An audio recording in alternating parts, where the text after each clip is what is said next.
quite a few revelations, and I'm driving the manual in bumper to bumper city traffic in Mumbai. And when we drove this car in Dehradun, there were some things that I was not able to decipher. So in this video, we are not going to talk about the basic stuff that we talk about in our reviews. If you want to know everything, like about 90% of the things that you want to know about this car, you can go ahead and watch my in-depth review where I've tried to cover most of the stuff that you'd want to know about in my very detailed review. But here in this video, we are going to talk about a few other things that are more specific and a few other things that we understood that you wanted to know about and we could not answer back then. So the first thing that I want to talk about, as you can see ahead, there is quite some traffic, and this, as you can see, is the manual. I'm driving the 160 HP turbo variant, and as you can see, the fuel efficiency that shows here is about 9-10ish kilometer, and that's about the fuel efficiency that you are going to get in city traffic. Now when it comes to bumper traffic like this, it's going to drop down to about 8 kilometer-ish, and if you find an open stretch, it's going to go up to 11 kmpl, but it's going to range between that. The other important thing that I have observed and I wanted to bring to your notice is the clutch has a very long play. So the travel,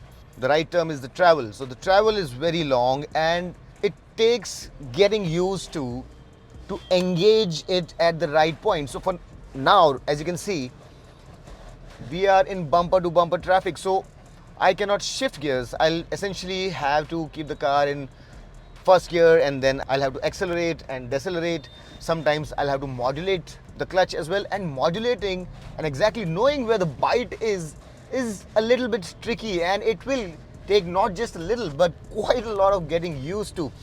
And let me tell you this, with this long play, although the clutch is light, it's not heavy, but the play is long, so the chances of the car stalling in bumper to bumper traffic are high, and this is not the best clutch that I have seen. So that's one of the weaknesses of the manual that I have seen. Now the transmission is smooth enough, but it's not the slickest of the transmissions. This 6-speeder unit is not as smooth as what we have come to expect from some other cars, like say the Hyundais, and it has a wee bit of notchiness. I'm not saying that it's something which is unacceptable, but this is not the smoothest of the units. Now on the highway, the fuel efficiency goes up. I'll let you know that as well once we are on the highway. I have tested it, but I'll use that footage. Now apart from that, another great inference that I've drawn today is it's quite hot, and the AC, while it's adequate, I won't say that it doesn't cool. It's not the most powerful of the ACs. I'm feeling okay, but as you can see, the temperature has been set to low, which is the lowest possible. It's supposed to be a tropicalized AC, but it's not as chilly as what you have come to expect from, say, a Hyundai or a Maruti Suzuki especially. So it's adequate. It's not weak like it used to be in the Skoda Kushaq, but it's not the strongest of the AC. It's doing a job which is just about fine, but at low, I should be feeling chilly, not just about adequate, and I'm feeling just about adequate. So this is not the most powerful of the ACs. Also the fact that I've been driving in the shade, I was idling for some time in the shade. Now once I move into the sun, it might change. So not the most powerful of the ACs as well. So these are some of the things that I managed to articulate. And apart from that, we'll discover a few more things as we drive along. Now for a very important context, I have driven the recently launched Skoda Kushaq facelift and the Volkswagen Tiguan facelift as well.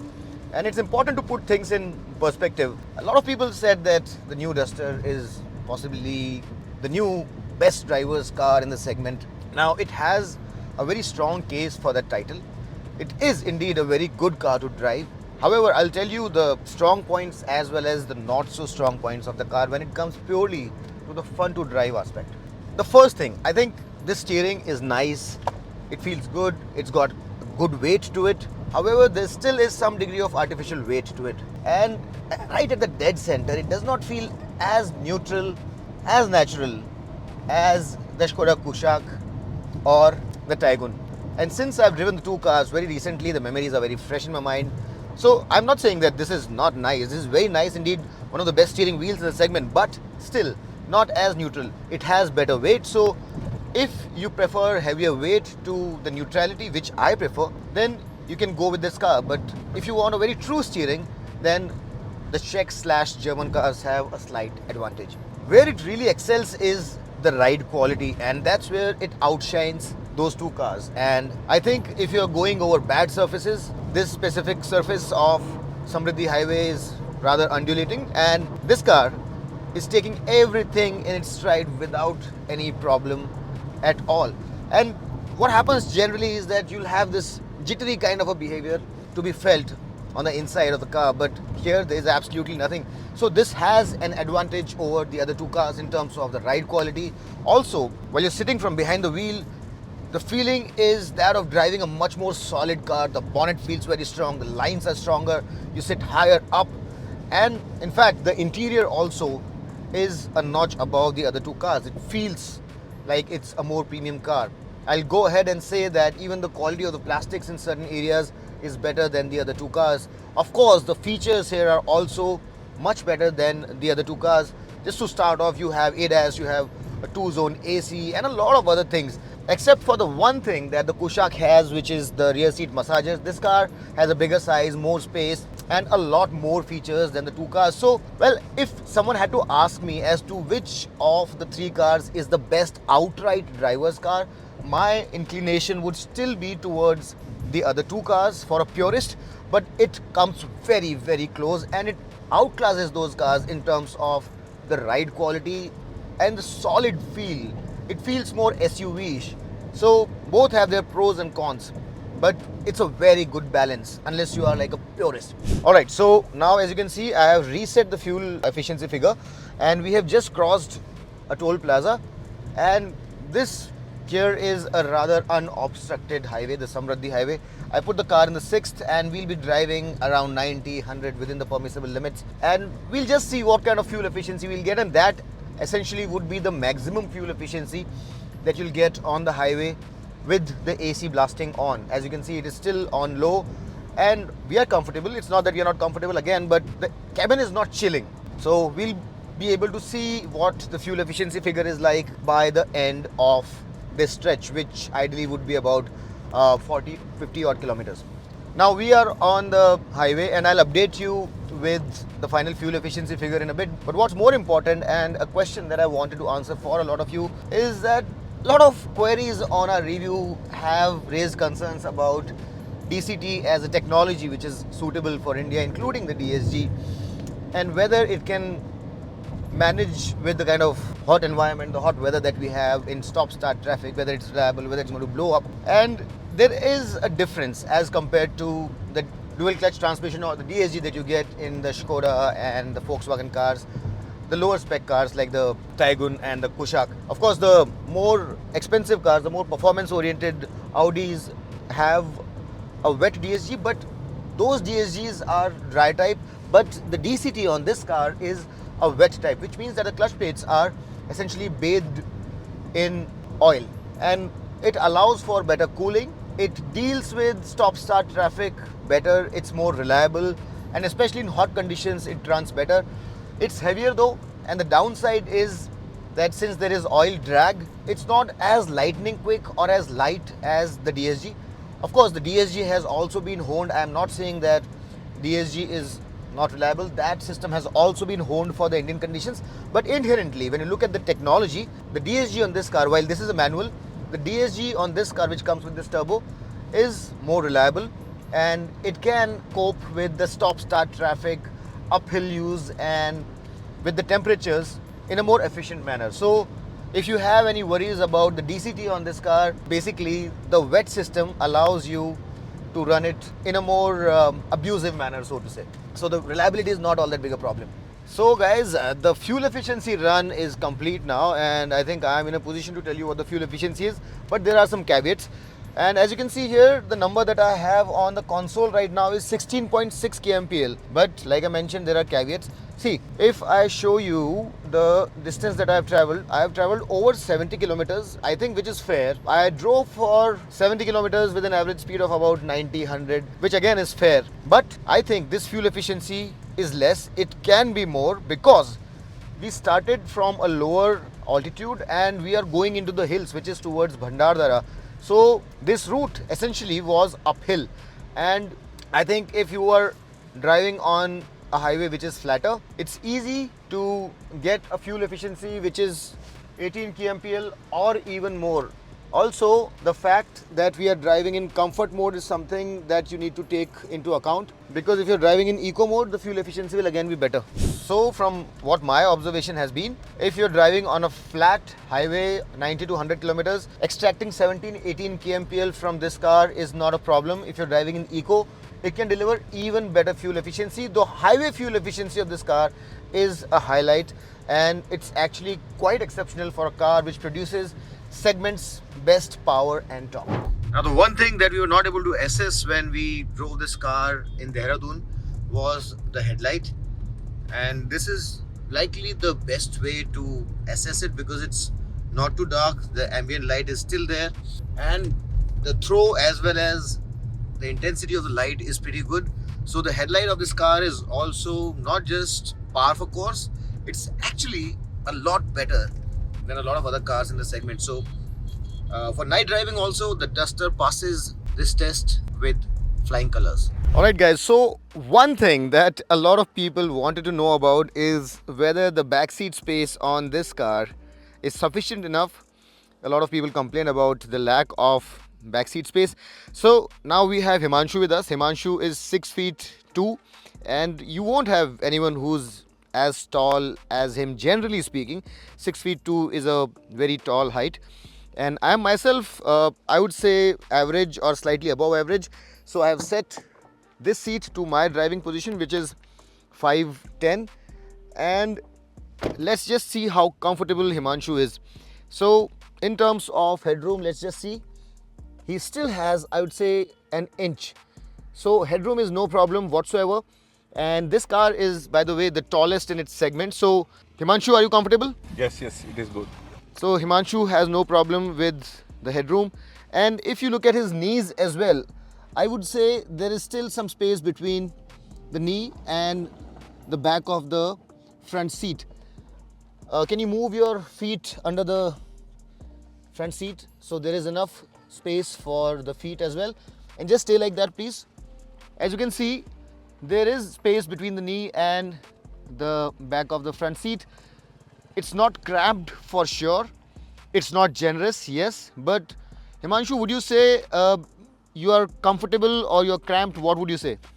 For me, I will say like in this segment, I'm sitting like comfortably. So I will give like good marks to this car. Okay, so Himanshu says that this is okay. And I would say that unless you are his height, you shouldn't have much to worry about. If you're someone who's 5'8", 5'10", up to 6 feet, there's absolutely nothing to worry about, especially if the driver in front of you is not very tall. And for those who are saying that the backseat comfort on the Duster is not good enough, I think that they are slightly overstating the problem. Yes, the Sierra has better backseat space, the Seltos has better backseat space, but that doesn't mean that the Duster is cramped per se. It can be more generous, yes, but it's not uncomfortable. So I hope this settles it. Another small thing that I wanted to mention is that this is a 1 liter water bottle. Actually, this is slimmer than a 1 liter water bottle. Now, the door panel has more than sufficient space for a lot of stuff, but when you want to put a 1 liter water bottle in here, you cannot put it vertically, which generally is the way we want to put it, because you don't want the bottle to leak and spill over into the area. So you can actually put it sideways, but I think that's not how you want to put your water bottle in. And while the door panel in the back has enough space for a 1 liter water bottle to be vertical, such is not the case with the front door panel, which I think is a bit of an issue. There should have been blinds, but I want to state that for the kind of families who are going to be using this car, the backseat space is sufficient. Not just sufficient, it's more than sufficient, and you get the bonus of getting the biggest boot in the segment, which I think is more important if you're someone who is adventurous and wants to go out with family for long journeys. Well, all things taken into consideration, and especially taking into consideration the fact that the Kushaq and the Taigun facelifts have come out, their prices are higher than this car, and this car actually is more value for money than those cars. It is in fact one of the most value for money cars in this segment. I personally believe that this is a fantastic car. It has the right balance of power, performance, space also, and fuel efficiency, like I just demonstrated, is quite good as well. So when you compare all of that with the price, you can see the prices of this car compared with all its key rivals on the screen right now. I think it makes for a terrific purchase. It also comes with a 7-year warranty.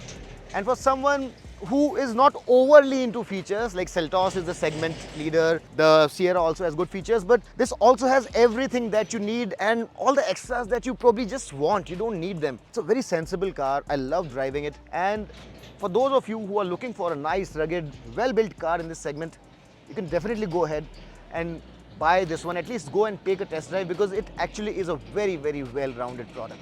So that was that, guys. A few aspects that I was not able to cover in my previous review. I would still insist that you go ahead and watch that review, because it covers everything about this car. And I found this interesting, especially in view of having driven the Kushaq and the Taigun, which are the other two drivers' cars. This is one of the biggest car in its segment, and that is important because despite that, it's one of the most value for money cars also. But the highlight of this car is that it's one of the biggest. It is fantastic with its ride quality. It's a good blend of good ride quality, comfort, and fun to drive factor. I would still say that the Taigun and Kushaq are the most fun, but this is very close. The space is fantastic, and if you are not buying this car only because someone told you that the back seat is not comfortable enough, I would really insist that you go ahead and do sit in the back seat, because I think it's adequate. It's actually a little bit more than adequate. The fuel efficiency is fantastic. The 7-year warranty by Renault is something that is quite exceptional, so that again is great peace of mind. And it is in fact a great value for money product, according to me. After having driven it for a long distance, I think this car should be test driven. It's a very well-rounded car, good for those who love adventure. It doesn't come with an all-wheel drive yet, but it is a very good value for money proposition. The prices are especially very drool worthy. There is a significant difference. Most powerful, the car with the most amount of torque. So a lot of things going for it. And if you're buying in this segment, go ahead and take a test drive, because it has everything that you need. It has a very good set of features, and it cuts out the things that you just kind of want. You don't need them. It doesn't have a generous feature set like, say, the Seltos or the Sierra, but I think there are a lot of things there that you probably don't really want. So it's a very good balance, and in my books, it does come across as a car which is very sensible. It manages that authentic DNA workhorse kind of an image of the Duster, and it does most things right. So if you're buying this segment, go ahead and do take a test drive of this car. It really wins my approval.